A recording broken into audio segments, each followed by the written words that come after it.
You know, I remember, I touched on Desert Storm just a little bit ago in the last topic. Vice President Quayle, for those of you that remember, I was a senior in high school when Desert Storm kicked off, which was really the second conflict in George Bush Sr.'s tenure, his administration as a president. Obviously, 1989, the military jumped into Panama. Mostly a bunch of paratroopers and special operators. And then in 1990, 91, we had Desert Shield, Desert Storm. So behind President Bush was Vice President Quayle. And Vice President Quayle, for those of you that are younger and don't remember, had a reputation of not being very smart.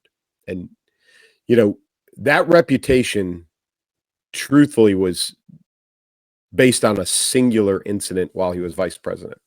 He took a lot of flack, and I mean a lot of flack, because in public, he misspelled the word potato. That was it.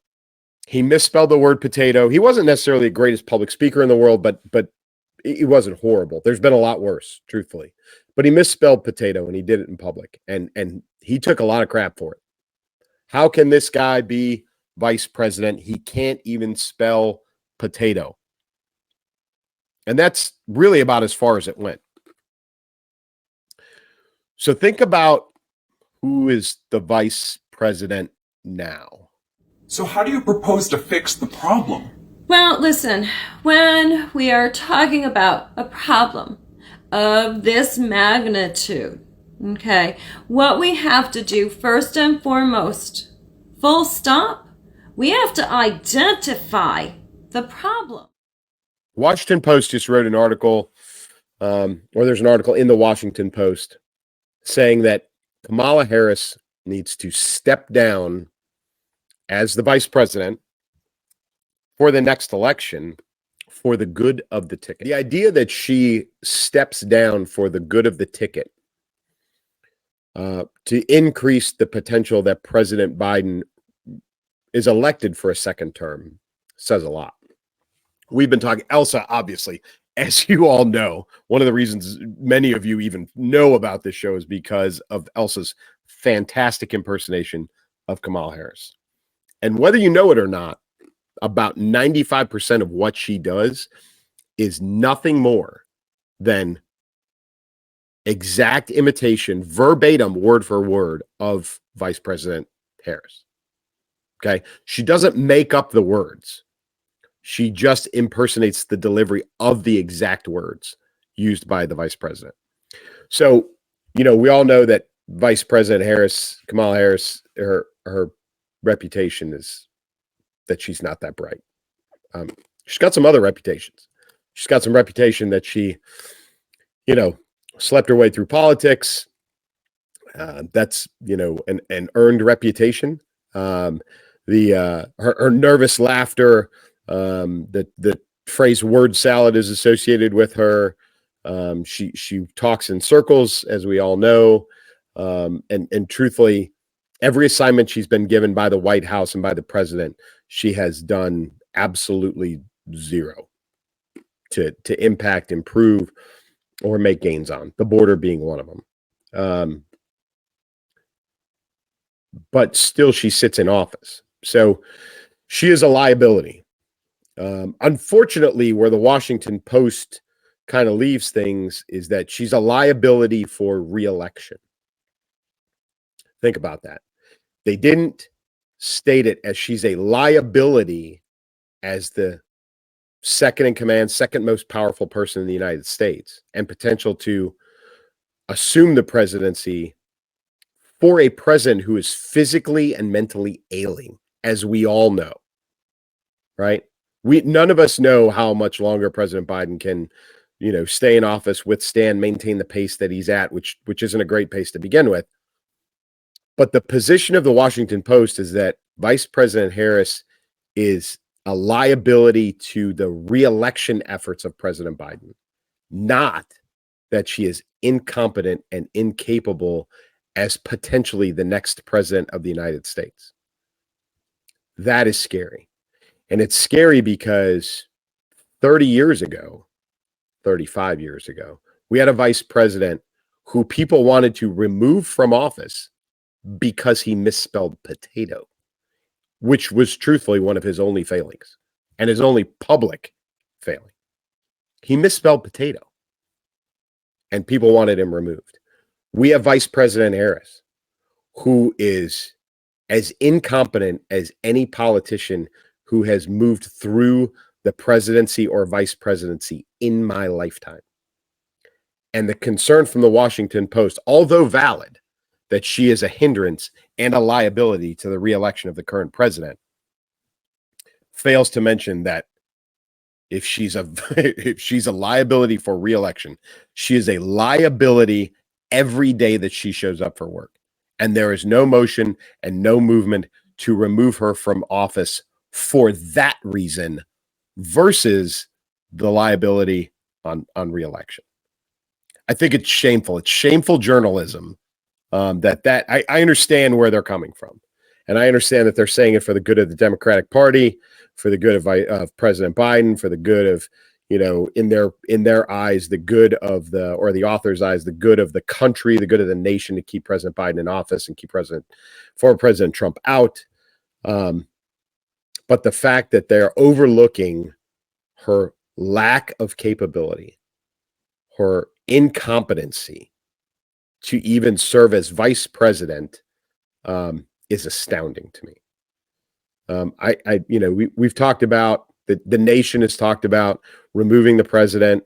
They talked about with President Trump. We talked about President Biden, enacting the amendment to get him out of office. We need to have those discussions about Vice President Harris immediately. She is one heart attack, one slip, trip, and fall, one trip over a sandbag on stage. She's 1 second away from becoming the president. And when the media is saying she is a danger to the president being reelected, then she is a danger to all of us. She's a danger to the country. People have that little faith that they will not reelect a president based on his vice president, then she needs to go. She needs to go for all of our sakes. And I don't care if you vote Democrat or Republican. You should be worried about her as vice president today, not just come November when the election rolls around. So, I applaud them for being honest. I applaud them, the Post for publishing the article. I don't think it's much of a dissenting opinion, but I think having it out in public is a good thing, a discussion point. But the fact that they haven't addressed and people aren't addressing the fact that she needs to be removed right now. If she's that incompetent and she's that much of a liability, then she needs to go today. Not in November, not her stepping down for the election, not, the next time the inauguration rolls around, if President Biden gets reelected, or an adjusted ticket, anything like that. If she's that bad, she needs to go now. Because, they just gave President Biden a new pair of shoes that they give to people who suffer from dementia and Alzheimer's to maintain their balance. So he's not a stable man, physically, on his feet, or mentally, as most of us know. And if he's not that, and there is that big of a concern, then we need to be concerned about who's replacing him right now, today. This isn't about the next election. It's not about the next ticket. It's about today. So, again, another one of those things to keep your eyes on, keep your ears open. We've talked about President Biden potentially bowing out, being asked to bow out, Gavin Newsom, Michelle Obama's potential replacements. We've talked a lot about President Biden and his capability or lack thereof to either be reelected or to serve a second term. But we haven't been talking about the reality of today with Vice President Harris. If she is that big of a liability, she needs to go. And we all need to start talking about it out loud in those terms and not just in terms of the election, because it really is that close for all of us. Okay, so she is the border czar, right? Which again was one of those flash in the pan. We're gonna give it to Kamala. We're gonna see what she can do with it, and we're gonna make her the border czar. I don't even remember how long it took her to get to the border. I don't understand why people are constantly asking me, have I been to on the border? I have been to on the border many times. Okay? What is the problem that you're all making here? They're asking if you've been to the border. What? To the border. Well, listen, on the border, how am I to know the difference? I don't know. I still don't even know if she's been there. I know that she made trips south. I know that she talked to leaders from Central American nations and Mexico. I know that she did all of those things haphazardly and truthfully not all that well. And then her role as the border czar just kind of faded away. But the threat at the border, as we all know, has not gotten any better. In fact, it's gotten worse. So on top of the perpetual flow across the southern border. We're also learning, obviously, that, we've been flying in migrants from Haiti, Venezuela, and other Caribbean and Central American nations in the thousands, plus the illegal border crossing, across Texas, Arizona, New Mexico, and California. There's no potential to secure the border. There's no move to secure the border by the current administration. There's only blame to be given to the Republicans, as we saw in the State of the Union. It's their fault that the border is not secure. Not that President Trump tried to build a wall that was then torn down, and then the parts were sold off, and the border's been opened. And we all know why. This is about votes. It's about altering the census. It's about getting more representation in federal government, as well as more votes for the White House. We all know that. But we and I've said this before, but it's growing. We are also opening ourselves up to an actual physical threat to the security of this nation. We are. Coming across the border are not just asylum seekers. They are not just the poor huddled masses from Central and South America. They are coming from Africa. They are coming from the Middle East. They are now coming from Asia. There's been a massive increase in the last 6 months or so in border control BPS, border patrol agent contact with Asian military-aged males, Chinese specifically, at the border. Okay, we all know that the numbers of illegal crossers being interdicted by BPS is lower than it should be, because there's just not enough of them to go around, and the sheer numbers, the mass of humanity that's coming across our border is too much for them to manage. It's too much for them to handle. They're being overwhelmed. And oh, by the way, many of them are being pulled away from actually patrolling and stopping crossers to processing crossers who've already been, caught or, been put into holding facilities, et cetera. We talked about this a few weeks ago. It's leading to human trafficking and a bunch of other things. And again, the Border Patrol Service is being overwhelmed. But now what we're starting to see is a physical threat, security threat to this nation. Because again, you've got undocumented individuals from Africa. Some of them may legitimately be asylum seekers. Okay. So they move from Africa to Central South America, right? And then they get in line with everybody else and they start moving towards the U.S. border and come across. We're starting to see those folks from the Middle East. That's been going on for a number of years. I talked about this before. We had evidence of that even way back over 10 years ago, when I was stationed and living at Fort Bliss, Texas, outside of El Paso, or in El Paso. There were Middle Eastern military-age males coming across the border then. again, 10 to 12 years ago. There was speculation of trained military from the Middle East, places like Iran, moving across the border. That has not changed. It's actually increased in the last decade. But now you've got China in the mix. You've got Chinese nationals, males, being caught in large numbers at the border. So that's not even counting the ones that slip through and don't get touched and don't get caught. I'm just talking about the ones that get caught. So now you've got Chinese nationals coming across the border. That's frightening enough. Now, are some of them potentially seeking asylum? Maybe. I mean, China's not necessarily the greatest place in the world. I would probably want to escape from there as well. But if that was what I was doing, it probably wouldn't be through Mexico to try and sneak across the border in the United States. I would probably find another way or another place to go. But this is happening.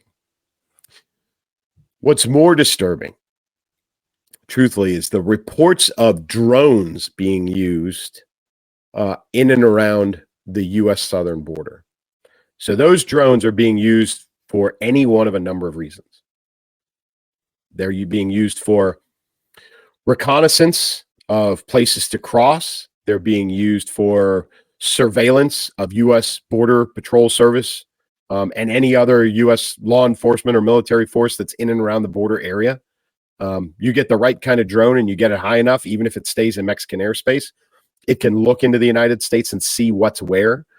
They can monitor vehicles and people that are patrolling the border and find better places to cross. The question is, who is operating them? The reports that I've seen and I've heard is that a number of these are being made, operated, and controlled by China or by Chinese agents operating in Mexico. Whether covertly or overtly, they're in Mexico and they're operating these drones in and around the U.S. southern border. That's frightening because now you have an actual, it's not just people and it's not just speculative on their intent once they get across the border. This is actual spying and espionage immediately in the border vicinity of the United States by a faux nation, by an enemy, a declared enemy of the United States, which is China. Now we have a real problem. Now we have a legitimate security problem for our nation, not just the southern border. It is for our nation.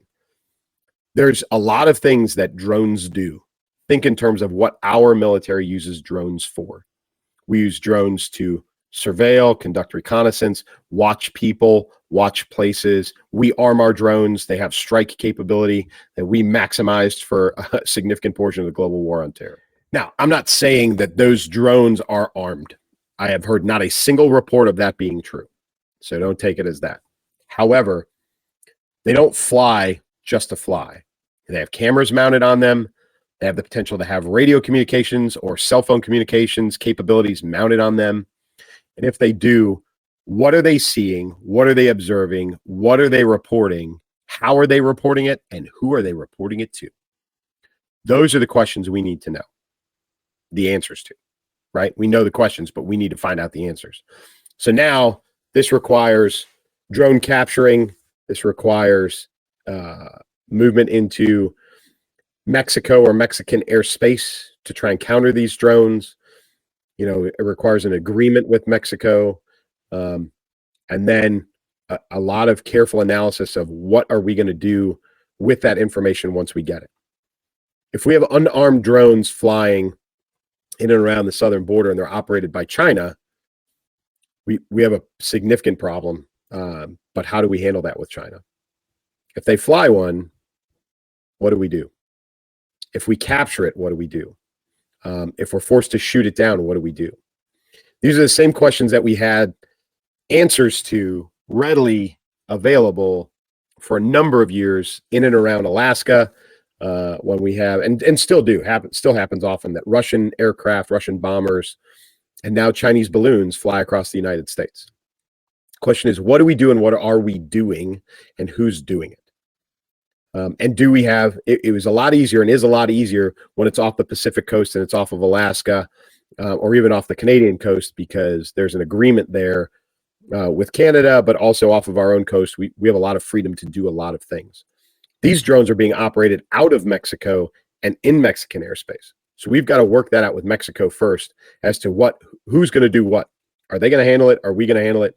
How are we going to handle it? And what are we going to do in terms of dealing with China once it does happen? But in the meantime, we have a threat. And even a wall, putting up a wall will stop migrants from coming across, illegal immigrants, migrants from coming across. It is not going to stop small, handheld, or even larger than that drones being operated out of Mexico by a third nation, whoever it is, China or otherwise. A wall's not going to stop that. We need to develop policy very, very quickly in an agreement with Mexico, if we haven't already, to address this threat. It's a threat to us, but it's a threat to them too, although my guess is all the cameras are facing inside the United States and not into Mexico.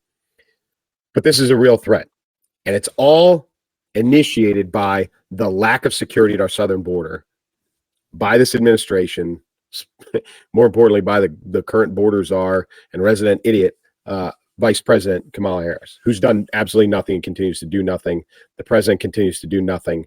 And the more leeway that's given down at the border, the more space people are going to take. The more opportunity China's going to see, the more opportunity they're going to exploit, the more they're going to try and get as much information, reconnaissance done on the United States as possible.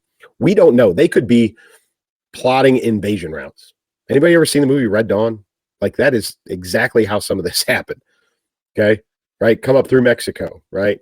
And that's exactly what this looks like. Right. To me, as a military professional, that's what this looks like, is reconnaissance for potential invasion. It's setting conditions, gaining intelligence prior to a large scale military operation. That's what it looks like. So again, very, very scary. Keep an eye on those. It is very, very important now that we get an administration. I don't even care who it is, but we get an administration that is acting to secure the border and to develop border policy that protects our southern border specifically right now, but all of our borders, because this will move to Canada as well at some point. But they've got to do something. Sitting on their ass doing nothing is not doing us any good. It's actually making things worse in more ways than we anticipated. We've been worried about and focused on the ground for so long that we haven't been paying attention to, 100, 150, 200 feet, 500 feet, 1,000 feet above the ground with these small drones. But that's what we're starting to see. So keep an eye on that. We've got to secure the southern border, and that requires, an administration to have the balls to do it, which we currently don't have. So keep an eye on that. I think that is going to potentially become a hot topic, not just the border. We've talked about that. Definitely a hot topic in the coming election. But I think what you're going to start to see is the discussion of more than just the migrants, or more specifically about the country of origin of the migrants, and then threats like these drones potentially being used to exploit, our southern border. And I think you're going to start to see a lot more of that discussed as we approach the election. So definitely not a topic to lose sight of.